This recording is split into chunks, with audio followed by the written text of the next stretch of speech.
in here, and it smells great, and Yeah. we have some good jazz music. Okay. Well, we're going to get into it.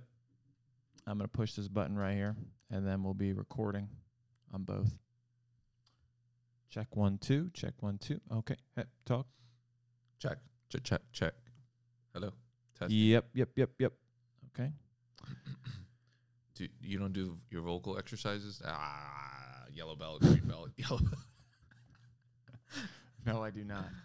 For a live performance, maybe, but not for. It's just these this is people just are us. unworthy of your real preparation. Can we start? Yes.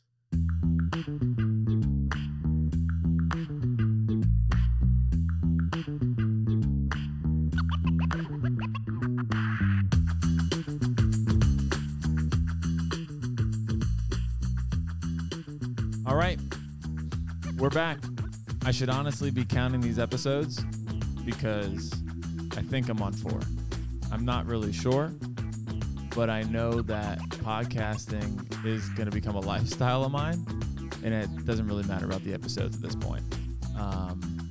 On the episode with me today is a very good friend of mine, Zaryn Sidhu. Can I say your whole government? I can bleep that out if I need Say to. the whole name, yes. My warrants are clean now. I have Zaryn Sidhu on the podcast. In this episode, we're going to talk about advertising. We're going to talk about being entertainers. We're going to talk about what the hell is going on. What the hell is going on? And then we'll see where it goes from there. But those are your topics for today. This is Aaron The Speaker podcast. Again, don't know what episode this is, but this is more of a lifestyle than it is necessarily a podcast. Now, the reason why I say that is because a lot of what you've told me over the years. Now, Zaryn and I go way back. The first time we met, I'll tell the story of the first time we met. I don't even know if you remember. We had a mutual friend in common. That friend was a girl named Vivi, or Vivian, whichever one she wants to go by. I don't know if I'm allowed to say people's governments or not. I think you're fine. Okay. I don't want people to be like, hey, don't say my... Episode 5, when you blow up, I think then it might be a problem. But episode 4, I think we're good. Okay. Vivi tells me that I need to come to this art gallery, right? She's like, Aaron, you need to come to this art gallery. Now, me and her had known each other from community college days when I was like a renegade, back in community college, just wilding out. Not believing in school, didn't care about nothing. Wild. Running stop signs on campus. We become friends, and I find Vivi hot, right? And I want to date her in my mind, okay? But through getting to know her, I realized that we did not have similar personalities at all. Like, our personalities could not be farther from different. She is a very nice person, and I am a nice person, but on a different spectrum where it goes ASSHOLE, right? Like, I'm a nice asshole. Meaning, like, I can sometimes be confrontational. Like, it was probably that, and probably had nothing to do with the fact that she had a boyfriend. She didn't back then. I knew her when she was young. I'm talking about like Palm Beach, before she even knew her husband now. Before I knew you, I knew her. Oh, okay. And I've known you for years. Yeah. So we become friends, and we sit inside the community college cafeteria playing like cards, do things you do in community college in between time, and we became friends. She was like a dancer or whatever, we had things in common. For some reason, we clicked. We always sat together for some reason. Our energies connected, even though we could not be more farther from opposite of people, right? And we would have debates and discussions on like morality and philosophy. Really? Okay. So Vivi goes to FAU, I go to FAU. While we're there, she starts getting into photography and stuff like that. We go on different paths, but we remain in contact when we see each other. We text each other. We call each other every now and then. We were good friends. We were decent friends. She says, I need you to come meet this guy. His name is Zaryn. He's going to be at this art exhibit at FAU. I think what you're doing and what he's doing could align. Really? That's funny. I just came to support. I didn't know we were on our first unofficial bro date. Impromptu bro date. Okay. And then on our bro date, we come up with this stupid thing. Zaryn to Aaron A to Z. A to Z podcast. A to Z podcast that we never do. Yeah. And then here we are. Now it's kind of happening. We might have to change the name of this episode. We can't change the name. But isn't it funny how she introduces us, tells us that we need to meet, right? So, well, she told you that. She never told me that. I came, she introduced us, and we had a good conversation. I was like, all right, this dude's cool. Think I was an asshole? No. Well, you weren't trying to pick me up. That's probably why. Yeah. But so we exchanged phone numbers that night, and we'd remained in contact, right?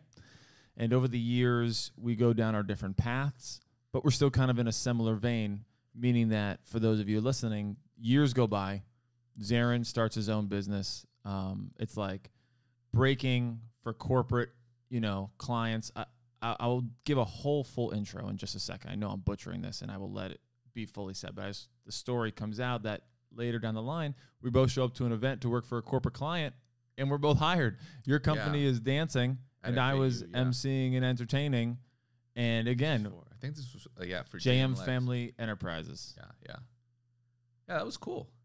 It's funny because you're in Boca, like FAU and that college. It's kind of like, it's not really a college that brings people from, well, at least my perception, I feel like a lot of people are local. Yeah. I like UF or UFC, those are colleges that people, or Florida State University, that people go to. But with Boca, it's like a lot of local people. And if you've ever been in Boca, it's kind of like, it's a little bland. Can be. Yeah. So within that sea of averageness, I was just like, oh, my man Aaron gets it. He has a little bit of hustle. I was all over that school, right? Yeah. No, you were. Look at this. Look at this poster that I keep. Not to show it off, but. Oh, wow. Wow. Do they have this around the school? Or yeah, you just they own my rights. They have me on buses. They have me on pictures. They use my likeness everywhere. That's pretty cool, actually. Pretty cool. I kept that, right? But yeah, we both had that hustle mentality. And I guess I was attracted to that in you. And I guess you were attracted to that in me. And, we both kind of went down similar paths. But the funny thing is we kind of are in the same vein. Yeah. Now it's so it's interesting because when we met, you were speaking, but now eventually you moved down to Miami, and I had moved down to Miami as well. So then we started crossing paths. And now there's a lot of people that I know from the dance industry and the entertainment industry that you know as well. And you've met them, through other avenues. So it's a interesting, it's actually, to me, it's interesting that Vivi premeditated and told you. She's a matchmaker. I didn't, all these years, I didn't even realize. That's how the circumstances happened. Yeah. Pretty cool. But I also sought you out. I contacted you a lot. Like, I'm one of those people who. You did. You hit me up one time and you were like, oh, let's grab coffee or something and let's chat. Yeah. I thought that was cool. I find that most people I know are not like that. They don't, and this is something like I've learned while I was in college, the importance of developing relationships and then maintaining those relationships. Yeah. And how important that is just in the world of business and just outside of business as well. Like, it's just something that you should do. But a lot of people don't do that. So I'm good at it, but bad at it at the same time. But let's before we get into that, let's go with everything that you've done up until this point. When I met you at FAU, you were in school for business, correct or incorrect? Yeah. You graduated with your business degree, correct? Yep. And then while you were also in school, you were breakdancing, and you had realized that you would be able to leverage entertainment skill that you had, and you learned how to package it, probably through business school. Like you said, like, look at these idiots. If they can do it, I could definitely do it. Yeah, there was certainly like... Not idiots in the community. I'm saying you saw business, and you were like, that seems like something I could do. It seems you probably had that epiphany somewhere. You had to. It actually all happened kind of like by mistake, because I at this point I was dancing for probably like 7. Now dancing like salsa dancing? Break dancing. Okay. B-boying, breaking. But I had been doing it for about like 6 or 7 years. And one time a buddy of mine comes up to us and he's like, hey man, his name's Kaz. He was already in the entertainment industry. Yeah. He's an actor, a comedian. He does a lot of hosting as well. But he was a B-boy. Yeah. He was originally from New York City. And we had met at Euphoria Dance Studio years ago in Coral Springs. And he was just like, hey, we have this opportunity. Somebody wants to hire us to do a show. And in my mind, I had never, ever thought about getting paid to dance. It was never something that I planned to make money from. It's just something I did. I enjoyed. And what ended up happening is that he tried to negotiate with the client, and they didn't want to pay the rate. So then in my head, I thought about it as an opportunity. Like, all right, maybe this is an opportunity for us to get more work. So I told him to get, and that, by the way, at this point, I was very introverted. I did not like talking, like negotiating. Like I was so scared of How old were you those then? things.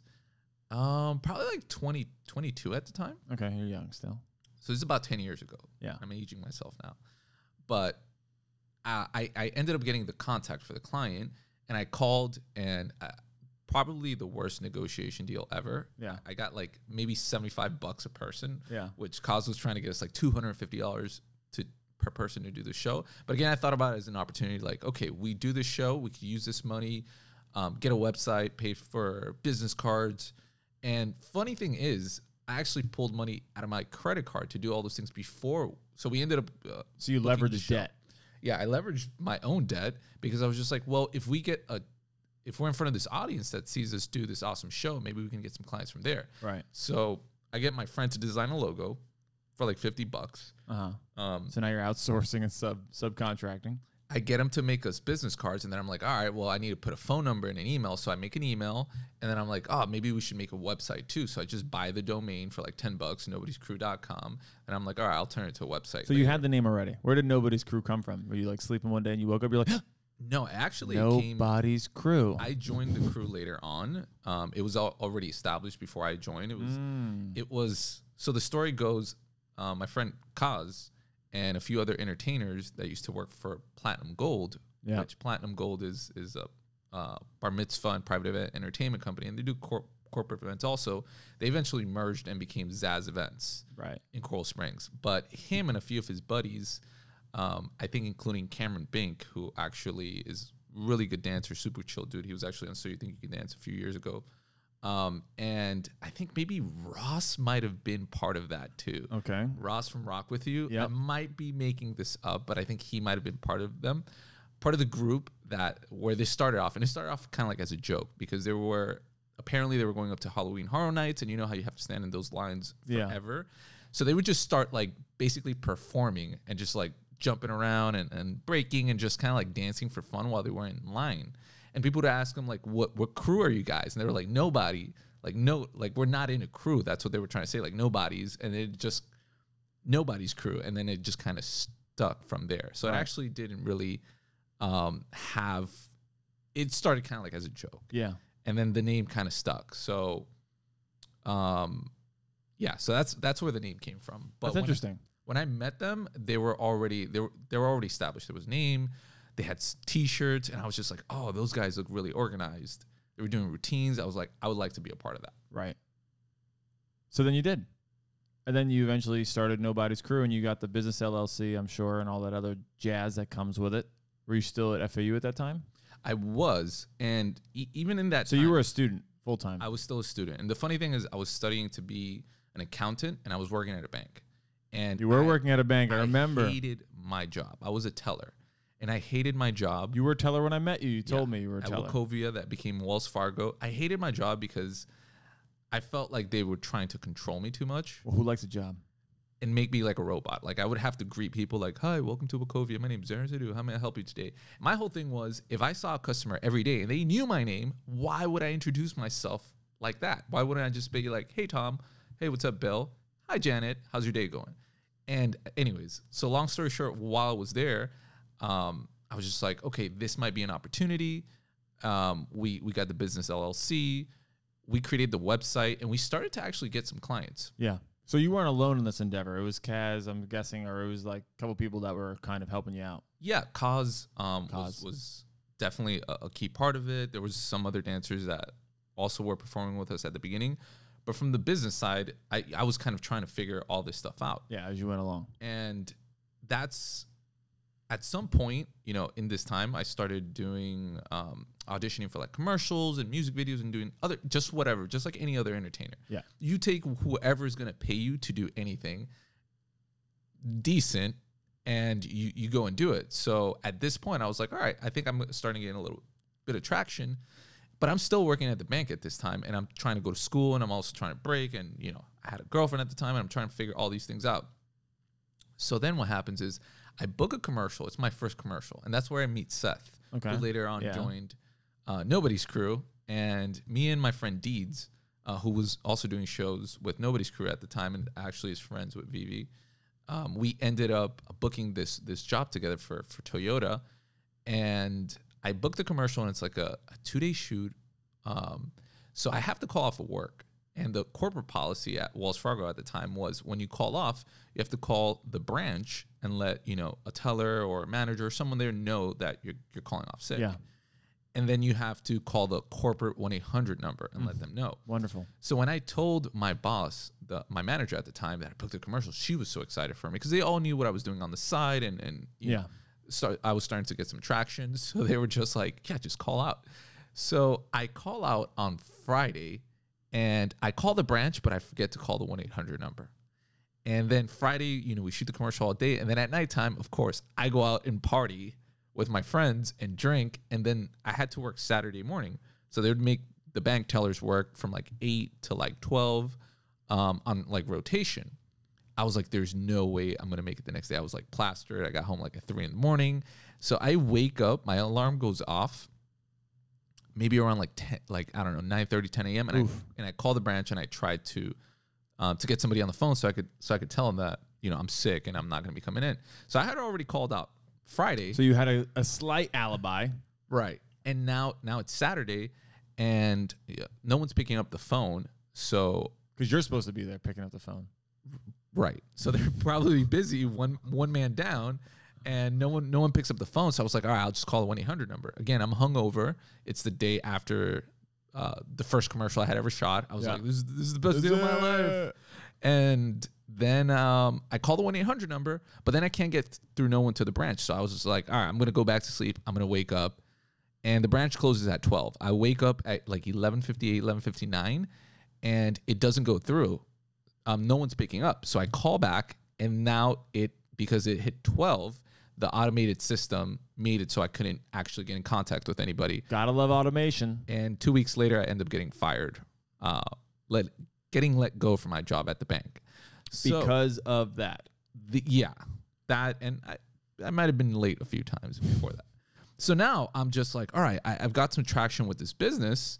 Don't you love whenever you get something good, something always gets taken away? It's always like, but it's the thing that's good is always just a hope, a flicker of good. It's never like you booked a commercial. We're going to book you for 10 more commercials. It's always like you get one piece of good, and then something that's really stable gets taken away. Yeah, no, that was like, even though you want it to be taken away, having it taken away, it sucks. It's very tough too, because in the industry, you're always balancing. You always have this search for stability in an environment where there isn't a lot of stability. So you have to create the stability by outworking the circumstance. So you get fired. Nobody's Crew is started, and that grows to where it is today. Name some of the clients that you've worked with. A lot of Fortune 500 brands. Like the more notable ones are like Walmart, where they flew us out to Arkansas to do their shareholders meeting. That was pretty cool. From a borrowed credit line. Yeah. Right. That credit line has been paid off since. From a borrowed credit line. Google, we did a show for Google maybe like a year and a half ago. Did they give you any extra ads because you were there? They gave us no extra ads, but they did pay us well. So we've done a lot of like corporate events, and it's funny because we didn't start in corporate events. We started in private events, Sweet 16s, and the money just was not there. Like what? And this is actually, so at some point after I get fired, I'm like, I pivot my college trajectory to marketing. I really want to get into marketing because I'm just like, oh, if I understand marketing, I can get more clients. Right. And if I get more clients, I can pursue this career, this dance career that I didn't even think was an option. So my whole thing is, I don't want to be a marketer. I don't want to be a businessman. I just want to be a dancer. Right. And it just so happens that this is paving that path. So I was just like, all right, I'm going to follow this path. So I ended up switching, and even that process, I was a terrible student. Like it's not that I wasn't smart. I just was unmotivated, and I never went to a guidance counselor when I first started community college. So I took all kinds of classes that I didn't even need to take. Like I once took a pottery class, and for my final project, to meet a chick. What? To meet a chick. You took the pottery class to meet a girl? girl? No, just because I thought I had to take electives, and I was just like, I'll take a pottery class. Nothing to do with my major. Nothing to do with any kind of like future career of any sort. I was just like, I just need electives. And what was your final project? I made a castle, and it had 4 towers. And they were so bad that they actually looked like 4 dildos.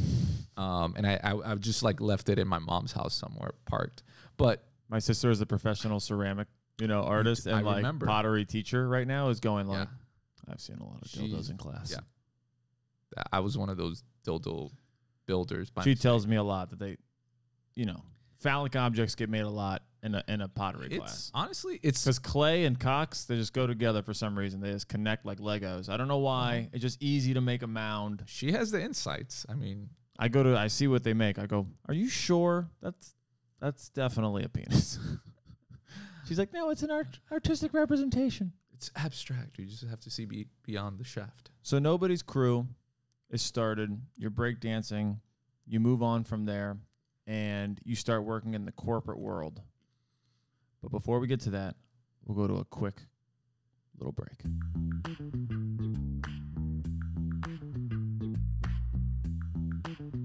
Hey guys, if you guys want to check out more about different aspects of entertainment in Miami, I started a podcast called The State of Entertainment Miami, in which I go around and I interview different people from different avenues within the Miami market. I try to keep it local. Some of them may be Broward based or Palm Beach based, but they do work a lot heavily in the Miami market. If you're a Miami entertainer and you want to check out the Miami stand-up comedy podcast that I have as well, you can check that out. So this is just a plug for 2 podcasts that I have, State of Entertainment Miami or Miami Stand-Up Comedy. Now, back with Zaryn Sidhu. All right, Zaryn. So you start you start Nobody's Crew, right? You go into it, and then you start doing more corporate stuff, and you end up, moving to New York City. But before that happens, you work for a couple advertising firms, but what was it that was saying to you, yes, I'm in the entertainment world. Yes, I started a crew, we're going around, we're doing corporate events, we have big clients. I'm also going to dabble inside advertising. Like, what brought you, I guess, from being a breakdancer? Most times, most people are like single dimensional. Not to say it's a bad thing. Usually, when you take a light source and you squeeze it down, it becomes a laser beam. It can cut through shit. So I understand the omnidirect, like the one-directional person. But you are kind of like me, multi-directional. What was it that was like, I'm going to also get into advertising?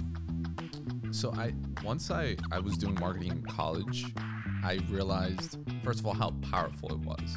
Because as I was learning, I was applying it to the business in real time, and I was seeing results. So that, to me, just like dancing was a craft, started to feel like a craft. It became something that if I learned the rules, if I learned the principles, then I can bring my own secret sauce into it, and then I can do things my own way and get different kind of results. And it was just very similar to what breaking was. It's like you learn the foundations, you learn the basic steps, and then now you innovate. Right. And in that process, it's fun. It's enjoyable. So I kind of saw that within marketing, and I was just like, okay, this is an art form. And if I treat it like an art form, and if I learn it and I put my time in, then at some point I can start doing things my own way, and then I can bring innovation in my own way. But it stemmed from growing your own business. Absolutely. Like, it wasn't like you were like, I just love advertising. No, I never, honestly, like, I never had, even when I was in college, I was studying to be an accountant. Like, I didn't have a clear trajectory. It was just a means to an end, and the end was being a full-time b-boy, because that's what I enjoyed doing. But at some point, after 5 years of doing this for myself, once my college trajectory, and I was in college for like 10 years. Yeah, me too. I was there for a little while. And I failed a lot of classes, just didn't pay attention. Like in the beginning, I just didn't know what I wanted to do. And it was just like, I was killing time. Yeah. So what ended up happening towards the end, I realized, okay, I'm going to have to step into the real world now. And the business is not to the point where it's self-sustaining and I can pay my own bills. And I just didn't see it having the legs for me to be able to like buy a house and have a family and raise a family off that income. Stability economics. Yeah. So it didn't have the stability. So I was just like, okay, in this process, I've developed a skill set with marketing.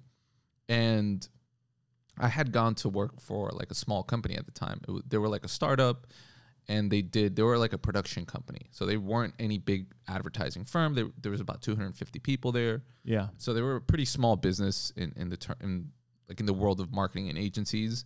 And I was there only 3 months, and I was a marketing coordinator. So that's like the most entry level you can be. And there was one day that like really stuck with me because my marketing director came up to me and we were having a conversation about Twitter and hashtags. And I realized that my director, who's my boss, who's I'm supposed to learn from, didn't really understand how social media marketing worked at the time. And I remember just like reflecting on that and going home and being like, why is it that my boss doesn't understand how these things work if this is marketing and this is, I'm supposed to learn these things from her. And then I realized, oh, wow, this is all so new. The people who are experts now that are in director roles and in leadership roles, they didn't grow up with this stuff. Right. They are trying to learn it, but it's native to the people who have grown up with it. So there's a strategic advantage there. And once I realized that, I was like, okay, I need to pivot hard and put all my focus and attention into social media marketing and master that. Because at that point, I realized I wanted to do marketing, but I knew that you had to specialize in something. It's like, was the acting career, was the acting career, was the breakdancing career, was that still floating around in your memory banks? Because personally, when I stopped playing college basketball, I could look back on several years, like 3 or 4 years where, I was in denial, where I was like, I could come back and play if I wanted to. It was like I was never going to come back and play, but it was always like, if I wanted to start training, I could go pro. Like this delusional thing in my mind, right? And it took me a while to let go of that and be able to go, all right, well, it's an honest pivot. It's not a pivot where it's like a pivot for a moment to go back to what I was like trying to do. It's like a pivot and it's a permanent pivot. So that for me, it was hard to let go of like, I'm an athlete. Did you ever let go or have to let go of the idea like I'm going to be a professional actor or I'm going to be a professional, break dancer? And sometimes those things like, they stop you from doing what you want to do because your mind is thinking that you want to be somewhere else, when in reality, you're doing exactly what you're supposed to be doing. Yeah, I could totally relate to that. I definitely had an ongoing battle with this idea of pursuing my passion. But when I decided to the way I saw it is I could do both, right? I didn't need 8 hours a day to break, right? Or at least I thought I didn't. Right. But in reality, if you want to be a professional b-boy, you probably want to train it like it's a 9 to 5. You don't not saying that you need 8 hours a day, but it's almost like a job. Yeah, you should treat it like a job. But yeah, I think at that point I was just like honest with myself enough that I'm like, I'm probably not gonna get like sponsored and become like an Olympic level, even though that wasn't even like a lot of the things that exist now, like 5-6 years ago, didn't exist. They didn't exist. So the future generation can benefit from that. They can grow up saying, okay, I know how I can have a stable career as a b-boy. Like there's now people, they can model other people that have done it. Right. And now there's more possibility and in the future it's probably going to continue. But the era that I grew up in, that none of that existed. When I first got paid to break, I was like, oh, this is a thing? What? Right. So in my mind, I never put in the amount of effort that was required to make it a real career because I just didn't know that the possibilities were there. So then you found out that you were really good at advertising. So I found out I was good at marketing. I enjoyed marketing. I wasn't good at it at that time.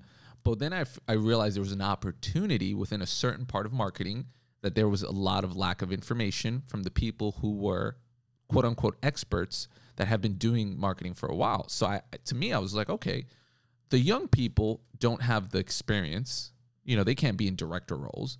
But the director role, the people who are in director roles, they don't have the firsthand information, right? And they don't really understand the culture. So I was like, okay, I think there's an opportunity here, and I can ride this wave up. So that's actually when I decided to like really pivot.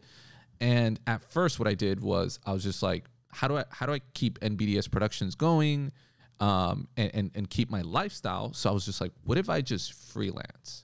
Instead of going to work 9 to 5 for a corporation, I was like, what if I can just get my own clients and freelance? And that's what I did. I went to my network of people in the entertainment industry, and I looked at their social media channels, and I was just like, hey, I'll handle this for you. And I ended up getting one big client, at first, like out of the gate, Event Services Group, which they are the parent company of Forte Entertainment and Elegant Occasions. And then they ended up merging and creating Zaz Events. So I ended up going there because a buddy of mine, Elliot, who was the entertainment director, and they would hire Nobody's Crew also to do shows. He kind of knew what I was doing, and super cool guy, love working with the guy. And he said, I think there might be an opportunity here for you. So I actually ended up talking to the CEO of the corporation, and we negotiated a deal for me to do some freelance work. So for the next 8 months, I got to dabble in freelance, and I realized, oh, wow, there's so much I still do not know. Yeah. It was a great experience because it forced me to realize what I didn't know. And my takeaway from those 8 months of freelancing, and I tried to get more clients, and I got a few, and then I would lose them, and I was just like, I don't really know what I'm doing. So then my mind shifted. I was like, okay, I like freelancing, and I like this lifestyle of having control of my own time so I can do the things that I'm passionate about and make it all work in my schedule. Yeah. However, I realized that this is not sustainable long-term because there's still so much that I do not know. Right. So my idea was, why don't I go work for a very established marketing agency or advertising agency, learn how everything works, get to the point where I feel so comfortable and competent that I can then go and freelance full-time and never have to return if I don't want to. So you realized that you needed to go to the source, sniff out information like a truffle pig, get the goods, and then come out. Is that what you're telling me? Something to that degree. It was just like... I did the same thing. When I worked for a PR agency. I remember working for a PR agency in Boca, and I remember sitting there going like, man, I need to just absorb as much as I could. And I remember like, not ethically, kind of jotting down their structures and how they structured things, and like kind of writing it down and taking notes and being like, oh, that's how they did this. Oh, that's how they did this. And learning like, how they organize, clients or business cards, or how they organize files and computers, or how like, the business operations side of it was, because that was the hardest part. Like, I felt like I always had the good ideas. I just never knew how to like, how do they take that idea and work with a whole team of people to make an outcome like that, like the business operations side. Were you surprised by anything that you learned? How easy it was, just it was more of a fact of being tedious and more of a fact of being able to convey information down in a system where people are going to come and go like saloon doors in a Western, like someone walks in, someone walks out, someone walks in, someone walks out. Like when you work for an ad agency, when you work for a marketing agency, even though I've never had, I could imagine working for them full time. You see a lot of people come and go, come and go, come and go, come and go, come and go. So if you have a come and go structure, you really have to have really simple blueprints that are simple enough for people to reinvent and not too complicated that it takes a long time to hire and onboard somebody. Standard operating procedures. So that's what I learned from it. I was like, you know what, it's not a matter of, difficulty. It's a matter of, do you have the tediousness to jot down these automated systems. So when you bring someone on to onboard somebody, it's quick and easy. You have process, you have expectations that you can set. Because like you said, the advertising, it's so fast. It's so fast that within a year, you could be out of touch if you're not continuing your learning. Within a year, you could... Especially if you're in doing anything related to technology, because technology moves so quick. It's like by the time you understand something, there's an evolution of that product, platform, or service. So let's get into some news. That's school. Let's get into some news. You like that sound? That's pretty cool, actually. In the news right now, there's a lot going on with COVID. There's a lot going on with talking about disparities in terms of like wealth economics. Like, so I read an article saying that billionaires have made like $565 billion since the pandemic or something like that happened. Talking about how these companies like Amazon, Walmart, Zoom, like these technology companies are going way up, right? And what I would like to ask you from a news perspective is you have these reports coming out with COVID cases going up. You have, no real insight from the White House. They haven't had like a task force briefing in like about a month now. And you have a lot of people who are, one, losing work, right? Losing jobs and unable to work, and they're trying to reopen the economy. From the advertising perspective, I guess I'd want to ask you, I see a lot of entertainers right now, and even myself, I feel like if I'm not posting on social media, I shall become invisible, meaning that the only place that I can remain visible right now is digitally. And since you work in the advertising space, right, and you have some really cool processes that you've done in terms of like landing pages and Market and Hustle, your YouTube channel, and that whole network, what can we take away as entertainers as like you think the world's burning, it seems like, between the protests, between social media unrest, right? Like people going back and forth like Black Lives Matter, George Floyd, the president's a goddamn idiot, blah, blah. He's great. A lot of confusion. Entertainers have told me if I don't post on social media, I feel like I'm going to lose my jobs when they come back invisible. From an ad person, do you think this is the best time for advertising? Like, do you think this is like the golden era where we are? Because remember, people, advertising only makes money based on the audience you have. Yeah. If you have no audience, you have no advertising. Right. So literally everything you have for free, if you're not an ad person, is only existing because of ads. Ads is what makes it free. Ad revenue is what makes... Ad or data now. Data is also becoming the next way to monetize. So from an advertising perspective, is this the golden era for advertising? Let's say, because in my opinion, this whole COVID thing has been a crash, removing the middle class. The really rich can handle this. The markets have not gone down, and they probably have portfolios that are making them money. The very poor were always poor, and they're even more poor now. But the middle class is the one that's being wiped out, gone, right? If you're a mid-level business, you're gone. If you have a middle income person, you're done. There's the retail apocalypse that's retail been apocalypse. Yeah. Is this the golden era for advertising? And should all of us, especially in entertainment, be buying ads for ourselves every week? Like, should that just be something we go, I have a cell phone bill, I have a water bill, I have an advertising bill? That's very interesting. I don't necessarily think it's the golden era. Definitely what happens is you like you said, you're as an advertiser, or if you're an entertainer running ads, the more audience there is and the less people that are advertising, the cheaper it is for you to advertise. So okay.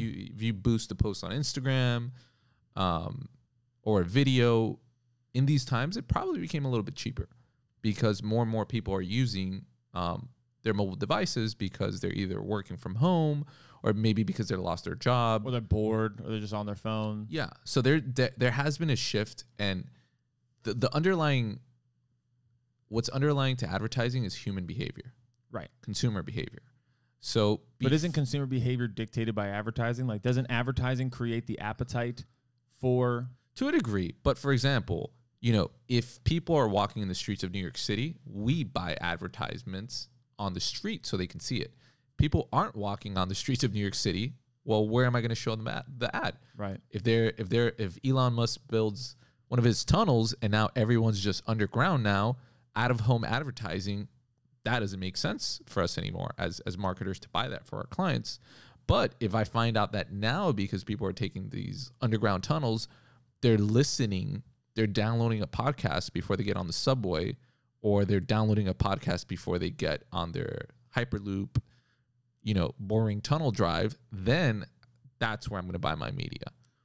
So you don't think it's necessarily the golden age of advertising? The only reason why I say golden age is because there's some opportunities that have opened up. Like TV advertising has gotten cheaper. So what's happening, a lot of direct-to-consumer brands, so like Warby Parker, these brands that primarily sell products online and then created a brick-and-mortar location, a lot of them have depended on digital marketing and advertising for the majority of their acquisition. Now in this situation, a lot of them are emerging saying, all right, we're going to go buy on TV too because it's super cheap right now. Yeah. So it's an opportunity for some people depending on their business situations. But the young people aren't on TV. We know this. Right. We know this. So you're advertising to a particular market, which is nice because when you go to TV, you're getting an higher tax bracket. It's a mass market. But I think there's definitely some opportunities in terms of things becoming cheaper. I think what it really has done is it's accelerated the future. So there's a lot of businesses that probably just didn't have good economics. Maybe the product or the service wasn't great. Maybe it wasn't as competitive as it used to be. Maybe now people have more options. And maybe the business was getting by, And this situation accelerated probably what would have happened eventually. Because markets don't get less competitive. They usually get more competitive.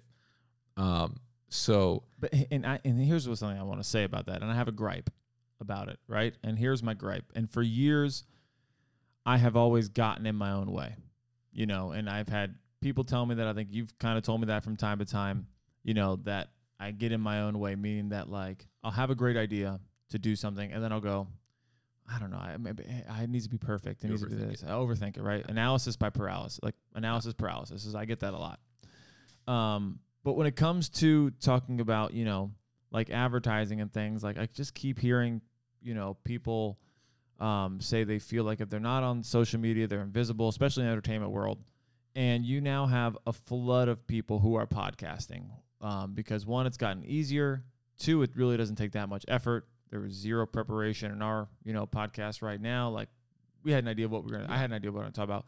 Granted, I have everybody thinks they have something interesting to say. Yes. Yeah. And so for me, I always look at this now as, this is a lifestyle. Like I'll be interviewing people and stuff for the rest of my life. And if I do that, I'll have a longer rate of success. And you talked about that a little bit when you talked about the Joe Rogan thing and him putting 10 years in to get $100 million. Yeah.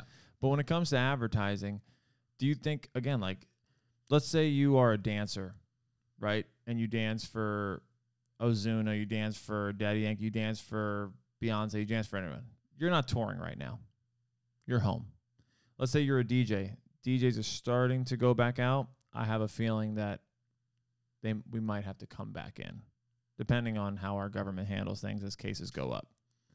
Do you think like everyone went to virtual, but should we all be spending $10, $15 a month and just looking at it as a bill and just putting it into Facebook ads if we feel like our product is, watch me dance or, watch my, podcast, like, or should we just do it organically? Because I do it organically now, but eventually, do you think it's smart for someone if they had to like invest discretionary income? Because you do it. You buy ads all the time. Yeah. So what I would say is, well, first, just to clarify, advertising versus marketing yourself. Advertising is specifically paying to have your message or your content or your video shown to other people. Right. Where when we just say like, organic, social, that's just you posting on your Instagram or your stories. You're not paying anybody for that. It's just the cost of your own time and the resources to create whatever content, which most of the times it's free because you're just shooting it yourself with your own phone. Yeah. So the question is, should you be paying then to amplify that? Like Gary Vee. Gary Vee says, record everything. Just record. And here's my thing. I call it showing your asshole. And the reason why I call it showing your asshole is because your asshole is your last little bit of thing that you're kind of covering up from the world. It's between your butt cheeks, But if you really wanted to show it to people, you could bend over and spread them cheeks and show it to the world. And I use that example of, show your asshole to be a funny analogy to the Truman Show. The Truman Show was an example of my catchphrase, showing your asshole, right? The Truman Show, he has no idea. There's cameras in the mirror, there's camera in the thing. And I just don't like when I see marketing gurus, social media gurus, and all these people saying, just record everything. I hate that. And I just record everything. And I go, I don't want to show my asshole in that way. Yeah. You know, I don't want people. I think you should be purposeful with your content. I think this whole idea of that everybody wants to see your life. But aren't you rewarded? And here's my gripe. Aren't you rewarded when you show everything? Doesn't the system reward you? I mean, I think short term, maybe. The way you have to think about it, and this is probably where a lot of people get this confused. It's business first. Business first. If you're doing all these things and they do not tie back to a very clear way of how it benefits you making more money or meeting some sort of business goal, it's like a shotgun. You're just firing it everywhere. Right. That's not the way a business becomes successful. That's not the way a business becomes legacy long-term. Businesses like, Coca-Cola, Tesla, Apple, they're not Nike. They're not where they are by just shooting everywhere and thinking, well, maybe one of these things work. That is not how they do business. They're very strategic. They're like a sniper. They're like very concentrated efforts. Nothing is done, just because. And that's the thing. If you're an entertainer, your product, whatever form of entertainment it is, that is the business. That is the product. Right. So first and foremost, you need to have a developed product. If that's being a backup dancer, being a comedian, or being an actor, your skills in that has to be very competitive with the marketplace. It can't be, I'm kind of good, and then I'm going to use social media to make it look better. No.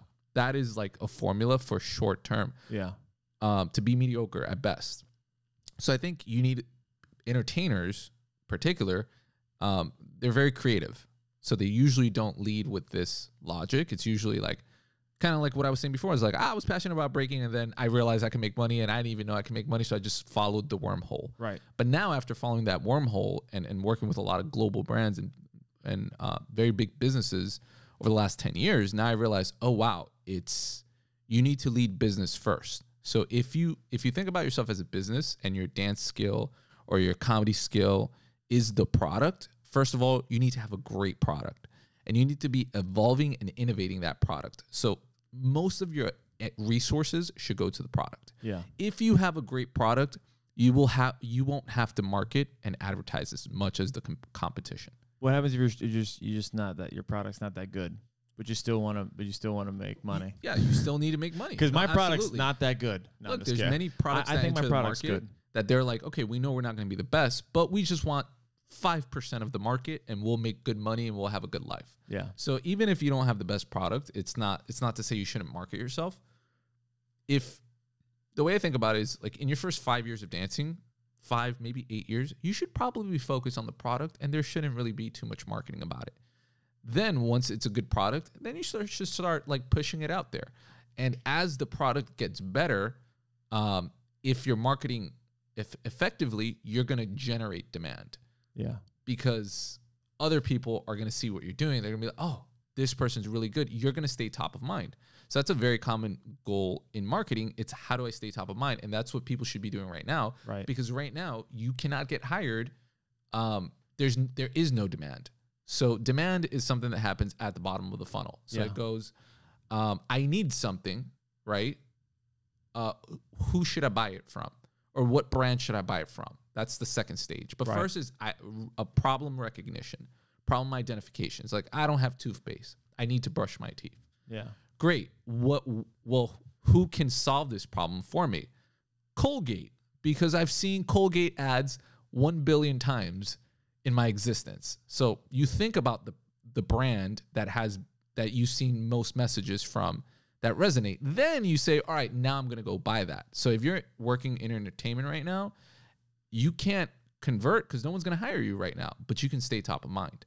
So that's where you can. That's where everyone's posting, right? That's where everyone says, I feel invisible if I'm not posting. Absolutely. It's not a bad thing to do it. I think it's how you do it. So I should be showing my asshole on camera. I should be showing I should be exposing unless everything. It's shaved. Maybe if it's shaved. But you should still be strategic with your content, because if you think about it, if we all go post on Instagram the exact same thing, now we just created a bunch of noise. Yeah. And the user is going to do what? You think the user is going to remember everything they saw? No. Probably not. So that's where you have to be strategic in your execution. It's like, am I going to post a video? Am I going to post a picture? Where's it going to be? When am I going to post it? Like, that's when you get into all these different things that are part of having a strategic social media approach. And I will tell you, I've tried to have those, social media approaches, but it is hard to be calculated and creative. I will say that. It is not easy to be calculative and creative, especially when you're doing it alone. Like, for example, during this quarantine, I have spent the time to learn how to build websites, learn how to purchase advertising, learn how to do email marketing campaign, learning all the audio, how to do the audio, how to record the video, setting up the equipment. It is I think the entertainer now has it harder than the entertainer in the 30s and 40s. In the 30s and 40s, you showed up and you entertained. You were just, now you're a one-man show. I'm a producer. I'm a marketer. I'm an ad purchaser. Everybody has to start there. Like, everybody has to start there. You think that's the status quo from now on? Absolutely, because unless you have the resources and the money to go hire an agency or hire people to do this work for you. But here's the thing. I'm angry at that. That makes me angry. But here's the thing. Now you actually have the opportunity. I don't want to eat cinnamon on camera and do the cinnamon challenge and watch people have me, choke. Like, when I think of entertainers that are comedians, like, they do very shock jock thing. It's what the market seems to want. Like, they're like, watch me put this cigarette out on my hand. I'll give you a perfect example of someone who's using social media as an entertainer very well. Who? His name is Andrew Schultz, comedian. He's a shock jock. He's a shock jock with Charlemagne. He got his start by saying crazy, shocking things. Right. But here's the thing. He's a great marketer, because what he did was, instead of putting out, a lot of people put out, their full-length specials. What he started doing is putting like 1 to 2 minute clips. He became the Gary Vee of stand-up comedy. Yeah, so here's the thing. He understood the user behavior on the platform, and then he created content for that audience, how they wanted to consume it. Yes. All he did was what Amazon did. It's like, give us the experience we want. Yes. And he was rewarded by getting people's attention. So when you do marketing correctly, you not only get people's attention, but you build trust. Have you seen the one where he goes, like, he shows it and it's on his IGTV? He goes, now turn your thing. Yeah. And he just mimics what it looks like when you watch Seth Meyers, John Oliver. Yeah.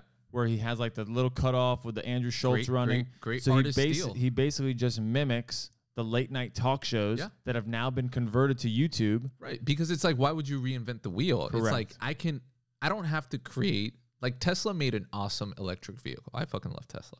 They made an awesome electric vehicle. They didn't say we're going to make a vehicle with 3 tires or 17 tires. No, they just made a better electric vehicle than the other people had created, giving consumers a better experience, and therefore Tesla has been rewarded. I get it. So what he's done is he looked at what is the behavior, then he created content to match that behavior. And that's what people should always be doing with their social media. If you're creating content that is not giving people good experiences, and that's just obviously a part of the formula. When you're doing content marketing, which is I'm going to post something to get people's attention and engagement, you either have to entertain them, educate them, inspire them. It's just like watching TV. Yeah. Why would you, when you used to watch traditional TV, if you're watching Discovery, maybe you're getting information and some inspiration. If you're watching the news, you're getting information. If you're watching MTV or BET or VH1, you're getting entertainment. Yeah. So if people are creating content that doesn't really fall into any of those buckets, everyone's their own Truman Show. Right. Everyone's their own Truman Show. When does it stop? Here's what I would say my too. Anger. Every social media platform doesn't make sense for every person. You don't need to be posting on every platform. You do not need to prioritize every single platform. In fact, for a very long time, what I found, and not speaking related to dance anymore, what I found as I shifted into marketing was that Instagram wasn't the platform for me. When I would post like content talking about marketing, I'm like, my friends and the people who follow me on Instagram, they didn't care. No. They were not interested. What I found for me, YouTube was very effective because it was a platform where people were coming, they were leaned in, they were coming to consume content for 10, 20 minutes at a time, where Instagram, you're using it while you're doing other things. And the main reason you come to Instagram is for entertainment and diversion. So what I realized was the intention of the users on different platforms were different. So I needed to go to the platform that matched my content and the intention of the user. Yeah. So on YouTube and LinkedIn, I found way more success. And I even tried to, reintroduce some of the content into Instagram, and it just didn't really take traction. So, what I realized for myself was, wow, you don't actually really need to be on every platform. It just really depends who is the audience. You have to start there. That's the hardest part for Who's anybody. The audience you're trying to reach? That's the hardest part for anybody. I feel like it is extremely difficult. Like when I sit and I say to myself, okay, I'm a comedian. I'm also a former college professor. My students have always said my classes were like stand-up comedy performances, the way I taught. I have tried to find a way to bring that to the stage, but the stage is kind of a weird place. To do stand-up comedy is not easy, you know what I mean? It's not a difficult thing. There's something about it where, like, when you walk up, I become in my broadcaster voice, like I do my host and entertainer voice. I don't do like the stand-up comedy voice. Being able to narrow down bits is really difficult, but the point is that when you're talking about being able to narrow down your audience, even I, someone who is a professor of communication and media studies who understands audience from a different perspective than you do, and we'll get into that to close the podcast, is that I see it as, what am I giving these people? Like, what am I giving them that they would want to see from me? Like, that's what makes me upset. Like, I want to talk about unions. I want to talk about, what's going on in the world. I want to talk about, the attention economy. I want to find myself wanting to shake people and wake people. But that's not what people want. So isn't it a little bit, you got to pander a little bit? You got to pander to your audience. Like, I would say more experiment. People love Jake Paul. People love people like that, like Funky, this guy Funky that I follow on social media who was dating somebody that I knew. It's like they do things that are entertaining because I watch them, He's like, watch me jump off this bridge or watch me take a hammer to a Lamborghini. Like clickbait stuff. But it works. Yeah. And so when you ask yourself, if that becomes the brand, that's what it is. That's got to be exhausting. It's Jackass 2.0. Yeah. Well, I mean, here's what happens. So do I got to eat cinnamon and put cigarettes out on my face? I think everybody, it just depends. Would you tune in? That you want? Absolutely not. It just depends the audience, but it goes back to the business goal, right? What is the business goal? For me, it's to get hired to be on stage. To be hired more as a comedian and to be able to sell my scripts more and be able to sell myself as a writer and a producer. And that's my goal. My goal is to get hired more as an entertainer. And I know that a lot of my entertainment has struggled because of my social media following. How do I know that? Because I've worked for professional organizations who were like, we wish you had a bigger social media following. Well, and look, and here's the thing. You said a lot of different goals in there. Usually when marketing campaigns are built, they're not built to solve 17 different problems. You tackle one thing at a time and you do it well. And sometimes you can meet multiple objectives. Yeah, I'm an ADHD person. Sometimes I could be all over. Yeah. And with marketing, that just doesn't work. You know why? Because consumers are also ADHD and they're going to have 2 to 3 seconds to remember who you are and why you matter. And if you're trying to say all these things to them, it's just not going to stick. So some branding advice I can give you is you need to pick a lane, because there's entrepreneur, host, teacher, and there might be a lane where some of these things are complementary capabilities and they intersect in a creative way. Yeah. I try to do that all the time. But compound interest. But, you like it gets hard to remember if you're a producer and you do this, like Martin Scorsese, what do we know him as? A very specific thing. But he's old. Let's not talk about him. Let's talk about Kevin Hart. Kevin Hart. Writer, yes. Producer. Absolutely. Personality, stand-up comedian. Yes. He does it all. Very The Rock. Multi-hyphenate. The Rock. Also. Absolutely. But here's the thing. They started with one lane and they owned that lane. They crushed it. That's true. That's true. They made their mark. They built their network. They made their resources.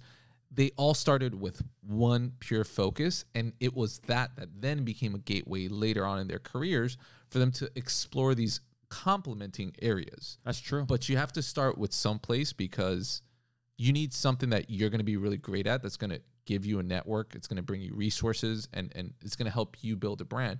It's very hard to do that when you're trying to do all things at once. Daniel Glover, another example. Oh, love him. You know, he does a lot of different things, but he didn't start trying to do all of them. No, he started with stand-up.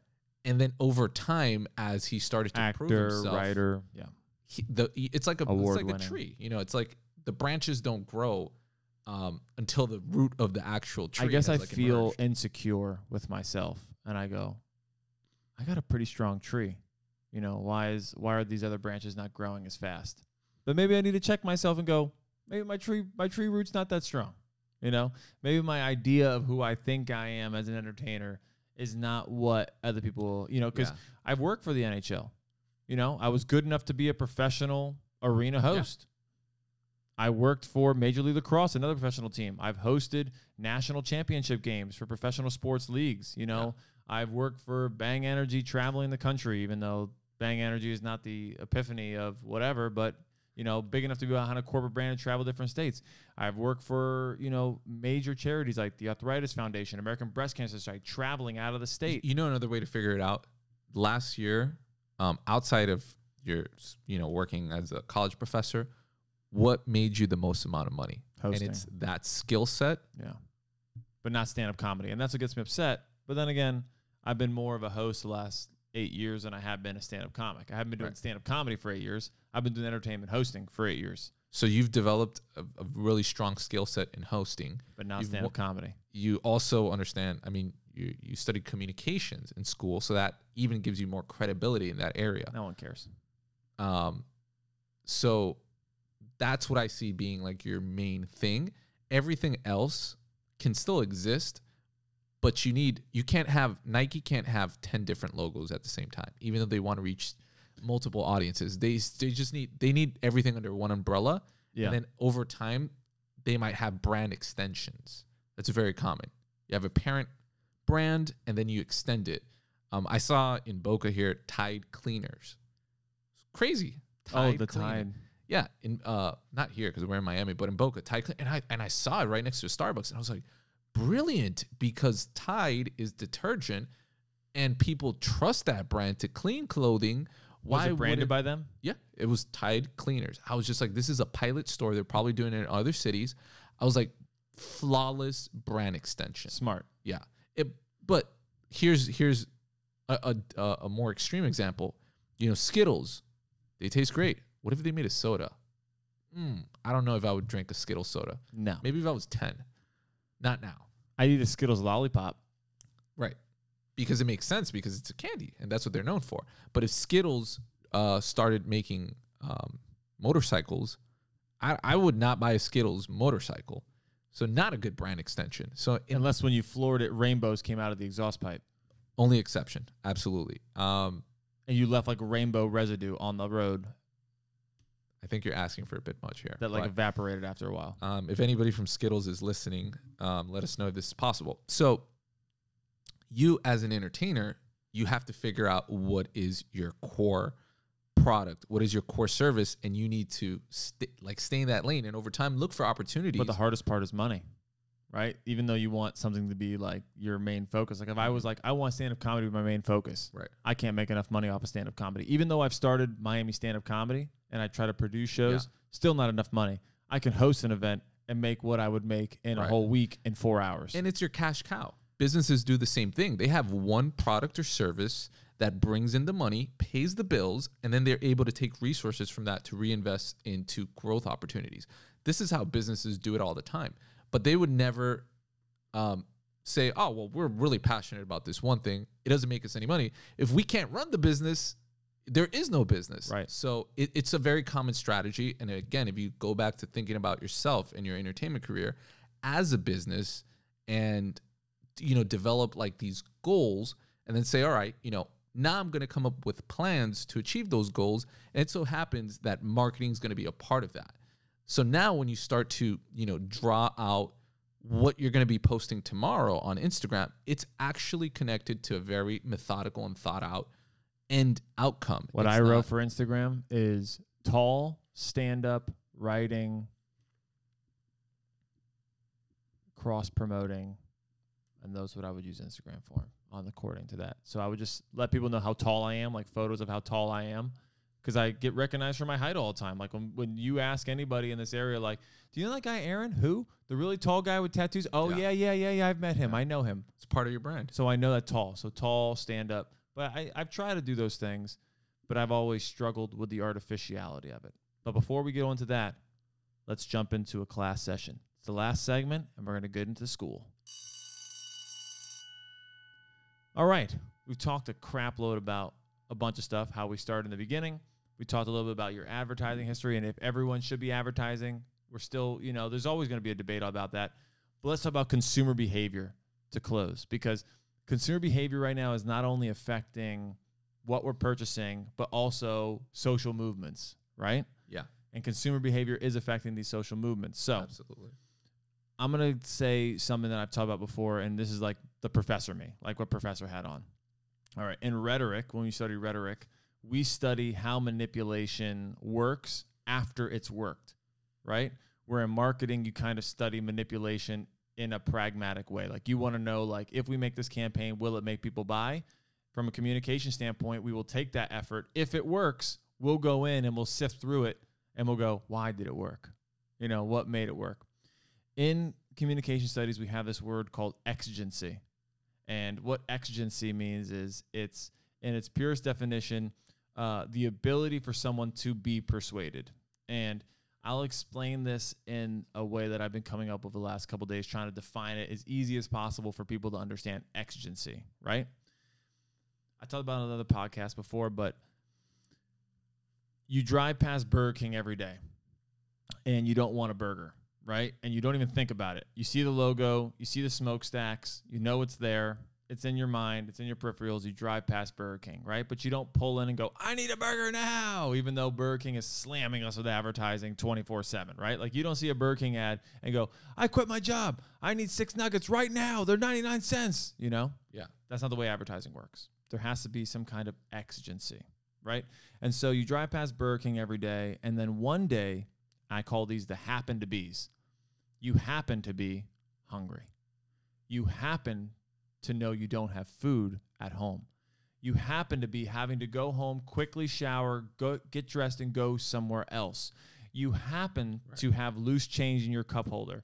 You happen to have seen the Burger King ad on your YouTube channel right before you logged out. You didn't even think that you saw it, but you subliminally saw it. Yeah. You happened to be stopped at the red light, and the Burger King happens to be right there on your right-hand side, and you're at the red light, and you go, all right, fuck it, let me get a burger, right? Yeah. Exigency is the idea that a simple object can be non-persuasive 99.99999% of the time. But in the one moment when there's enough happen to be hungry, happen to have money, happen to be right there, happen to be in proximity, right place, right time, you can be persuaded by something that never would have persuaded you before. When it comes to consumer behavior, we're seeing that right now with the Black Lives Matter protests, right? And you posted on your page something about brands getting behind social endeavors, but not like in a fake way, like just appeasing. Like actually taking action. Yeah. What do you think from an advertising standpoint about all these brands like Bank of America giving their money, like different organizations like Amazon putting Black Lives Matter on their page? What do you think about these companies trying to jump in? And what do you think about my explanation of exigency? It's really interesting. It actually sounds like you basically described the path to purchase or the buyer's journey. Where do you think you get it from? From communication studies, baby. Probably. Edward Bernays. Yeah. That guy was wasn't he related to like a famous? He was Freud's nephew. Freud, yeah. And he took the id, ego, and superego and put it into what was once called propaganda. They called it public relations. The Light America, the cigarette campaign. Yeah. Torches for freedom. Yeah, that dude was pretty crazy. Yeah, that was the path to purchase, basically. And that's what we use as marketers. When we run our campaigns, we call them full funnel campaigns because we're going to hit you at all stages. Right. And we're going to say the things that we know from our market research that's going to trigger you. So it's not going to convince everybody to go in and buy a ring or a watch, but it's effective. and it works, and it's repeatable. You're catching the right happen to be's at the right time. Right. That's why we don't try to talk to everybody, and we talk to them depending on what stage of their buying journey. Are they starting to research? Do they know they need something? Are they already in the process? So what do you think about these companies doing this whole Black Lives Matter and getting behind Black Lives Matter? Honestly, but not actually doing anything. Like, they're not actually helping get legislation passed. They're just giving money. Yeah, it's interesting because I think this is the first time I've seen companies actually collectively all at once in a short period of time, doing something. Is it only because of consumer behavior? Would you say that only because there has been so much across all 50 states protests that they are being forced to? I would say that there's probably people at those companies who also think it's the right thing to do. But I would say that because we're in a capitalistic society, the way things are driven are from, what's best for the business long term. And I think now, because Gen Z and millennials, Gen Z in particular, there was a recent Ipsos survey that was done where it basically revealed that consumers believe brands should be a force for social good, where this is the first time in a very long, potentially ever, that there's this expectation that now brands have to be part of the solution. Where did that come from? Do you think that, in my theory, that came from the years and years and years of the teachers in the late 90s, early 2000s, early 2010s, where you would have to take a capstone class. You would have to take some kind of social justice initiative. It became cool. Conscious rap has been growing over the last decade. I feel like social media has shown people a lot of things that have lived in shadows for decades. And now there is, with anything that has violence in it, goes viral. So I don't like that, but yes. So, violent animals, violent car crashes. Even with the peaceful protests, there was a lot of peaceful protests happening, but who wants to watch 10 minutes of people just quiet?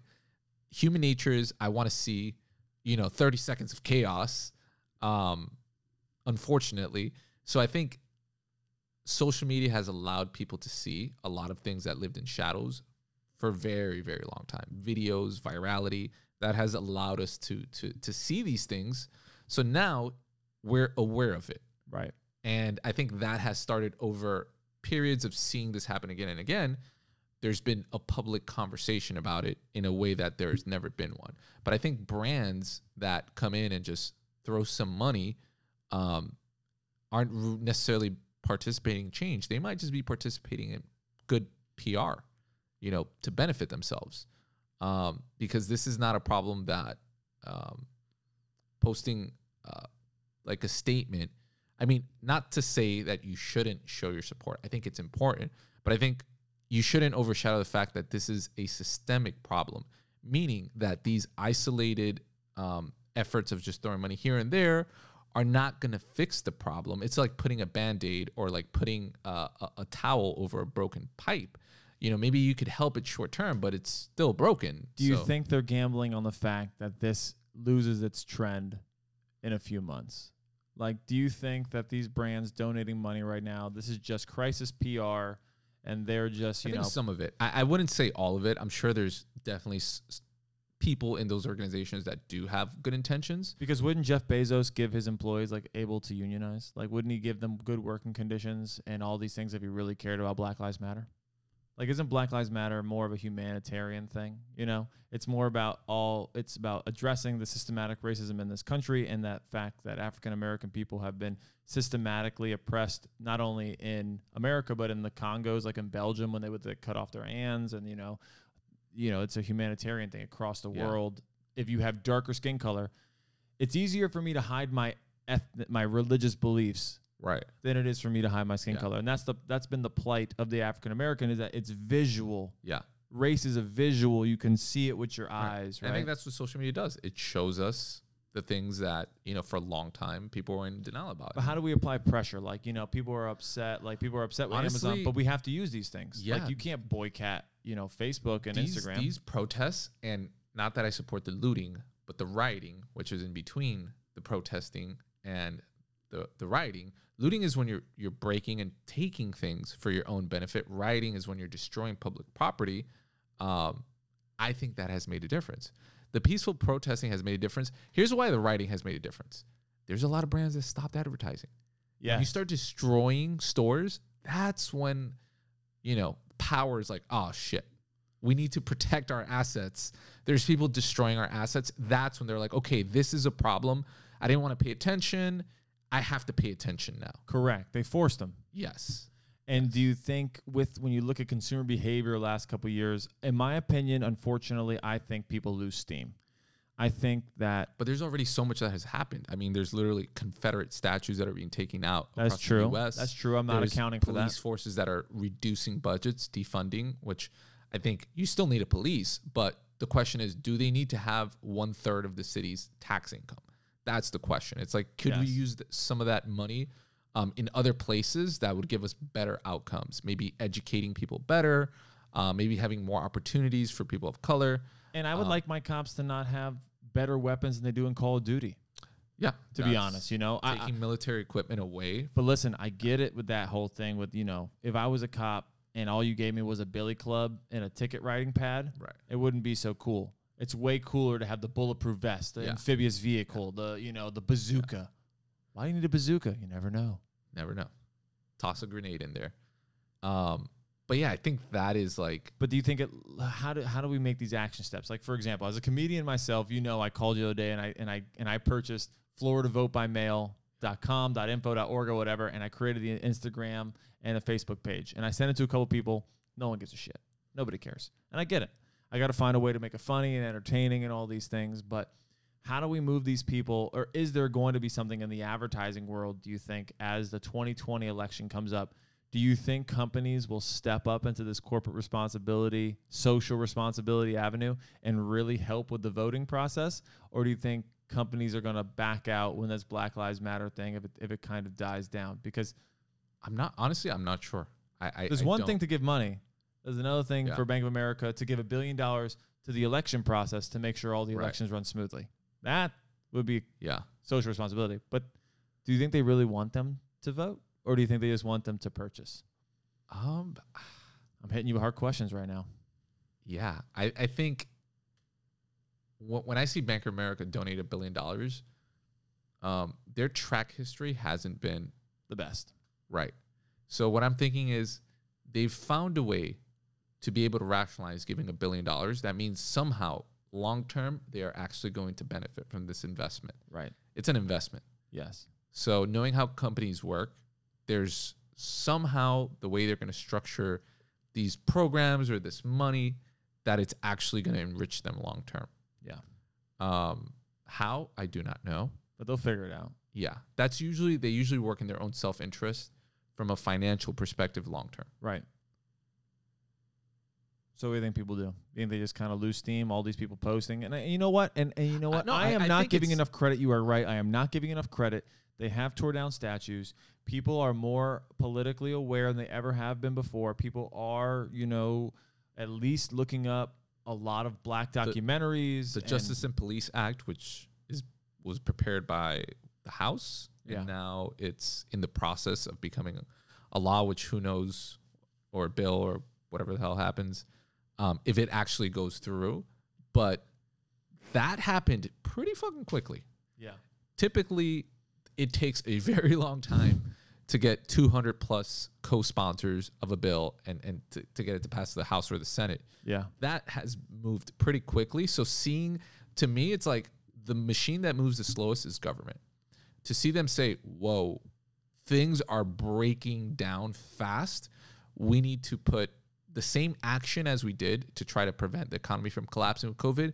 We need to take that same level of urgency with this. I did not expect it to get there. Yeah. So I think, this is a movement that happens in waves. This is not the first wave of Black Lives Matter. Of course not. But you had I Can't Breathe be in 2014 with Eric Garner. So the previous waves of awareness, remember what you said. It's like situation, happen to be that we already had Black Lives Matter as a terminology to give some sense of structure to a movement. Happen to be they were out of work. Right. Happen to be they have no money coming in. Happen to be the thing was caught on camera and there was no justification for it. Happened to be, it went viral. Happened to have Donald Trump provoke and instigate by saying certain things on Twitter. Right. You know, there's a lot of happen to be's that made this possible. It all culminated, and then people took action. Yeah. And then that resulted in an outcome. Right. Which is the laws are changing. The consumer behavior is changing, is shifting. Do you think companies have to advertise towards Black Lives Matter for the rest of 2020? Do you see that trend happening, or do you think I think they need to stop advertising, and they just need to take action. Create meaningful programs that actually tackle some of the challenges. Oh, okay. So actually create, instead of doing just some stupid marketing campaign, create. Even within their organization, hiring practices, reviewing their own hiring practices to see if they're discriminatory towards, people of color in particular, looking at their own board of directors. Like, I think something like under 10% of board members are I might be making this up, are people of color. I love when we say things. I do it all the time. Someone fact check me. But yeah, I think those are things, we can't expect every corporation or corporations collectively to solve a systematic problem that lives across. No, the power's in the people. Right. The power's in the people. Yeah. But I think they definitely do have a role. And now we're seeing that there's an expectation that consumers want these brands to be a force for social good. So it's no longer a question if brands need to participate actively. We know they have to now. After this situation, the conversation then becomes, well, how do they do it? Right. And how do we demand it? I think that's a good way to finish off. Okay. Well, I've had a great time speaking with you. Yeah, this was cool. This has been podcast, episode 4. AKA A to Z version. AKA A to Z. We covered a lot, and each time this podcast is going to be getting better. I posted on YouTube, SoundCloud, iTunes, Spotify, the basic ones, so you can watch it. Zaryn has a great series that he puts on YouTube. Market and Hustle, baby. Market and Hustle, which I watch a lot of those videos. Sometimes they're too technical for me, I'm gonna be honest. They get pretty specific. How often do you put those out? Weekly-ish. Weekly-ish? Maybe once every 2 weeks or so, depending. You have any closing things you want to say to the people out there, anyone that's listening? How to find you, what you got going on? Unless you want to give nothing and just hang up, you could just say goodbye. No, I would just say to anybody listening, regardless if you work in the entertainment industry or not, you should always think about yourself not only as a brand, but first as a business. Think like a business, and what you do is the product. If you develop a good product, long term, you don't have to spend as much effort or energy trying to sell people on that product. So product first. Product first. I love it. Well, if you want to check this out, you can. If you want to check out my other podcast, State of Entertainment Miami, or Miami Stand-Up Comedy, the 2 podcasts that I also produce. And if you want to get in contact with me, just Aaron The Speaker on all social media. I'm trying to get better at providing you guys a product, and that product is kind of like education and comedy kind of mixed together. Cool conversations. And again, this will be a lifestyle for me. This is not just something that I'm doing because of COVID. It's something that I'll be doing probably for the rest of my life because I enjoy it, and it's something I would do even if I'm not getting money, because I'm not getting money now.